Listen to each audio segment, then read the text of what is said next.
Oi, gente. Então, seguindo aqui no nosso Lab 4, vamos para a segunda atividade. A segunda atividade é o código by hello, né? Aí a gente inverte aqui a condição. Eu tenho, de novo, duas threads A e uma thread B. Só que agora, as threads A que vão imprimir by e a thread B que vai imprimir hello. E aí, de novo, quero que o hello seja impresso primeiro que o by. Então, eu vou ter que as threads A vão ter que esperar a thread B, dessa vez, tá? Antes eu tinha a thread B que tinha que esperar as duas threads A, agora é o contrário, a thread B, as threads A's devem esperar a thread B para então elas imprimirem, tá? Então, tudo muito parecido aqui, estou usando a variável x, que é uma variável que o nome, de novo, não diz nada com nada, mas eu estou aqui usando como variável de estado para indicar que uma determinada thread passou por uma posição. É essa estratégia que a gente está usando aqui, né? Usando uma variável inteira que é incrementada para poder indicar que a thread passou por uma determinada posição. E aí a outra thread, quando olha para essa variável, sabe pelo valor que ela tem se a thread passou ou não por aquela posição que dá a condição para ela executar, tá? Então, agora, quem tem que executar primeiro é a B, que imprime o hello, né? Então, B imprime hello, está aqui, e então a thread B começa e ela executa, não tem nenhum tipo de restrição, e ela precisa, então, indicar que ela executou, ela incrementa essa variável, e assim que ela incrementa, basta ela executar uma vez, ela já sinaliza, tá? Então, aqui a gente já vê a diferença básica, e que aqui a gente já tem que começar com o broadcast, dado que eu estou considerando que são duas threads que vão esperar por B, né? Então, ele já usa o broadcast aqui. E aqui a importância, uma coisa que não falei muito na videoaula anterior, que a gente, na verdade, tem os dois recursos aqui, o recurso de ajustar a variável de estado e o recurso de dar sinalização. Por que a thread B tem que fazer as duas coisas? Porque as threads A podem começar antes de B ter feito, e nesse caso elas vão ter que se bloquear, então elas terão que ser desbloqueadas mais adiante, por isso eu tenho que fazer essa sinalização. Ou as threads A's podem começar depois que B já fez. Se elas começam depois que B já passou, aí é o contrário, elas não podem se bloquear. Porque se elas se bloquearem, B já terminou, não vai ter B para desbloqueá-las. Então, é importante que fique registrado no X que B já passou, porque aí as threads A's olham para X e não se bloqueiam, tá? Então, como a ordem, as duas coisas podem acontecer, das threads A chegarem antes, das threads A chegarem depois de B, eu preciso ter os dois mecanismos, como no exemplo anterior também, né, na atividade anterior. Um mecanismo, que é esse de sinalização, que garante que se B começou depois de A e as A já estão bloqueadas, que ela vai desbloqueá-las, e o outro que é indicar na variável de estado, porque se B começou antes, já passou, quando as threads A chegarem, elas vão olhar para o estado e ver que elas não precisam se bloquear. Então, elas seguem em frente e aí o programa termina, tá certo? Então, a gente vai precisar sempre das duas coisas. Então, a thread B faz isso, sinaliza na variável de estado que ela já passou e envia o sinal, no caso aqui, broadcast, porque eu sei que pode ter mais de uma. Se uma A estiver bloqueada e a outra A ainda não tiver executado, esse broadcast vai atingir a única A que está bloqueada. Se nenhuma delas estivesse bloqueada ainda, ele é um sinal que é descartado, né? Fica só o registro na variável X. Se as duas já tiverem sido bloqueadas, o broadcast vai sinalizar para as duas, tá?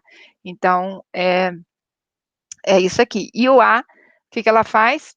Ela começa já, as threads A começam agora com a restrição, então elas só podem imprimir se B já tiver passado, né? Então, ela já tem que chegar fazendo lock, olhando para a variável de estado, que se x ainda for zero, significa que B não executou, ela tem que se bloquear chamando wait, tá? Passa a variável de condição, que é única, e o mutex que ela usou aqui no lock, tá? Quando ela termina, sai da seção crítica, então ela pode imprimir by. E aí, segue em frente. Amém, então não tem muita novidade aqui, a mesma história da atividade anterior, tá? Inicializa a variável de mutex, inicializa a condição, cria as threads, uma thread B e duas As, espera as threads terminarem para imprimir fim, ter certeza que a aplicação terminou, e o libera mutex, libera cont, tá? Vamos executar aqui. By hello, então A gente viu aqui, primeira execução, o B começou primeiro, ninguém precisou se bloquear, o B começou, imprimiu, quando o A começou, o B já tinha imprimido, o B viu um, sinalizou, porque ele sempre sinaliza, e as duas threads A imprimiram BY. Agora A começou, se bloqueou, o segundo A começou, se bloqueou, B começou, imprimiu hello, X igual a 1 sinalizou com broadcast e desbloqueou as duas outras threads e tudo terminou bem. Aqui o B começou primeiro de novo, aqui as duas A se bloquearam,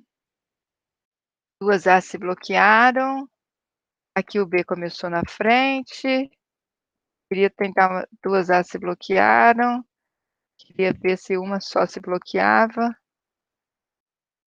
mas aqui aconteceu. Então começou outra A, ela se bloqueou, o B só foi imprimir depois, sinalizou, essa única A recebeu a sinalização e imprimiu o BY, e a outra A começou quando o B já tinha impresso o BY, e aí não chegou a se bloquear, tá certo? Então tivemos aqui mais ou menos todas as combinações, aqui em poucas execuções, por sorte, e vendo que a nossa sincronização está funcionando adequadamente. Tá certo?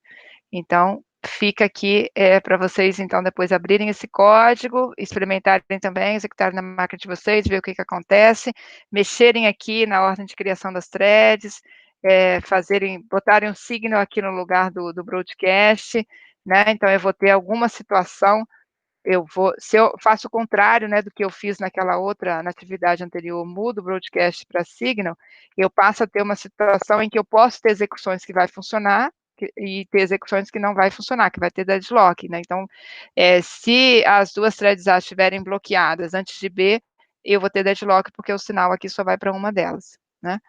Então, a gente experimenta aqui de novo, já tem aqui uma situação de cara, uma situação de deadlock, ó, as duas As começaram, B executou hello, sinalizou só para uma delas imprimiu BY e a outra ficou presa, a aplicação não terminou. Então, pá, já tive um deadlock aqui de cara, né? Tive outro deadlock que as duas começaram de novo, agora, de novo, as duas começaram. Olha, o deadlock aparece mais do que a gente... Poxa vida, nem se eu quisesse que ele aparecesse tanto. Aqui executou corretamente, tá? Porque elas só executaram depois que B já tinha executado. Aqui de novo um deadlock, tá bem? Aqui de novo, uma só se bloqueou, funcionou tudo direitinho, quando ela entrou, sinalizou, liberou essa, e a segunda entrou depois, então não chegou a se bloquear e terminou. Então tem aquela situação em que o deadlock pode acontecer, pode não acontecer, né?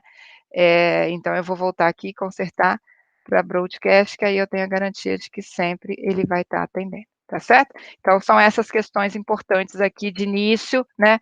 Primeiro, para a gente entender, a gente está botando regras aqui para as nossas threads, threads bobinhas aqui, mas botando regras para elas executarem, usando variável de condição, sempre usando variável de condição, vocês estão vendo, tem sempre um lock, um unlock aqui dentro do uso da variável de condição, tá?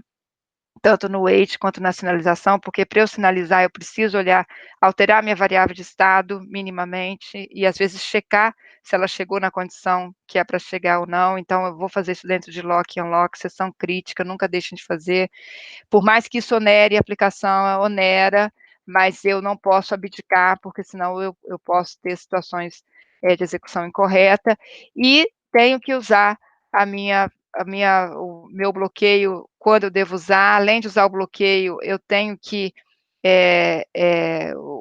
usar a sinalização de desbloqueio, eu tenho que ter variáveis de estado que guardam a informação do que já foi feito, né, se as threads já passaram por um determinado ponto, que é o ponto crucial ou não, porque eu posso sempre ter duas possibilidades das threads que precisam dessa condição chegarem antes, elas vão se bloquear, então depois vão ser desbloqueadas, ou delas chegarem depois, quando a thread que pode desbloqueá-la já acabou, então elas não podem se bloquear, elas têm que enxergar que o estado mudou nessa variável auxiliar e seguirem em frente sem bloqueio. Então, tudo isso aqui para a gente prestar atenção, porque a gente está entrando com uma gerência aqui de obrigar as threads a esperarem, né?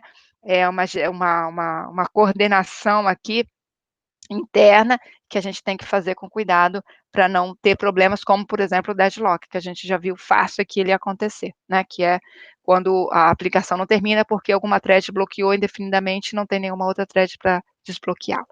Tá? Vimos também que o deadlock, quando ele pode acontecer, não necessariamente ele acontece sempre em todas as execuções.